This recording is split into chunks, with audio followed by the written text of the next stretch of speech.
I will never forget the first time I saw Necker. I mean, I saw it from a little helicopter, pristine reef all the way around the island, pristine blue seas, pristine sand all the way around the island, and seas so clear that you could actually see rays in the seas. You could see the occasional basking shark in the sea, you could see turtles, and it was absolutely exquisite and completely unspoilt, and nature as it should be.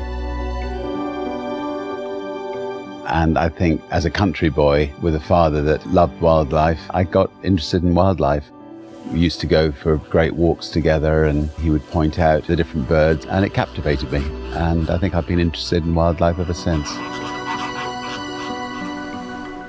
As anywhere in the world, unfortunately less so in the Virgin Islands, the most places in the world, the more and more people, the more and more demand on lobsters for eating, fish for eating, species in the oceans and on the land started to get depleted. And I quickly realized that unless something was done about it, we wouldn't have any sharks left in the oceans, we wouldn't have any turtles left in the oceans. And so a number of years ago decided to try to do something about it so that our oceans could be treated in a sustainable way instead of an unsustainable way.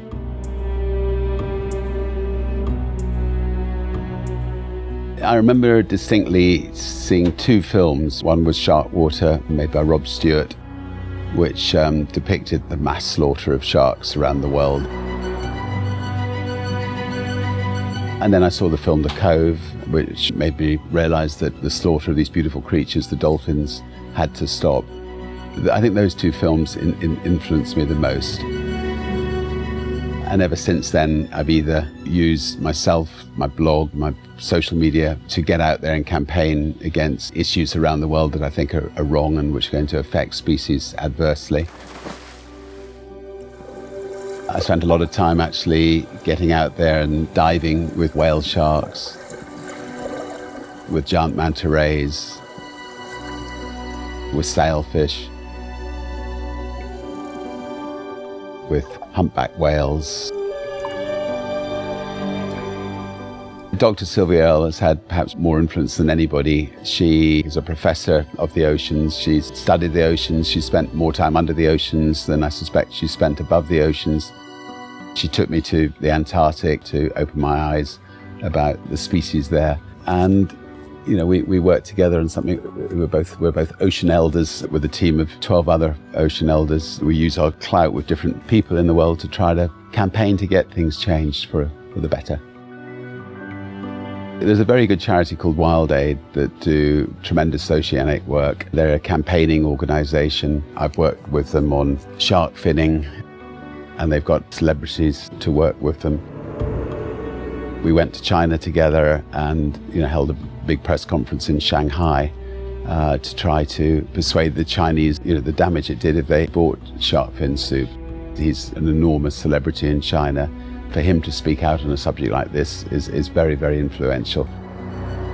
There's still a long way to go, but it definitely is improving. I think if the greater sea, i.e. the vast amount of the oceans, could be controlled by governments and laws could be enacted to stop bottom trawling and long lining, that would make a very, very big difference. I think on top of that, I would just create a lot more marine reserves around the world, not only protect the species in those marine reserves, but also, as a result of those species being protected, increase the numbers all around those marine reserves dramatically. I think the successes that the Ocean Elders have had over the last year have been quite considerable. By getting Costa Rica to ban shark finning, getting the rest of Central America to ban shark finning was a great success, and I actually went to Costa Rica to sign that act into law. In Australia, we gave a big push to trying to create the biggest marine reserve around Australia and succeeded at that. That will make an enormous difference, I think, to future species in the ocean.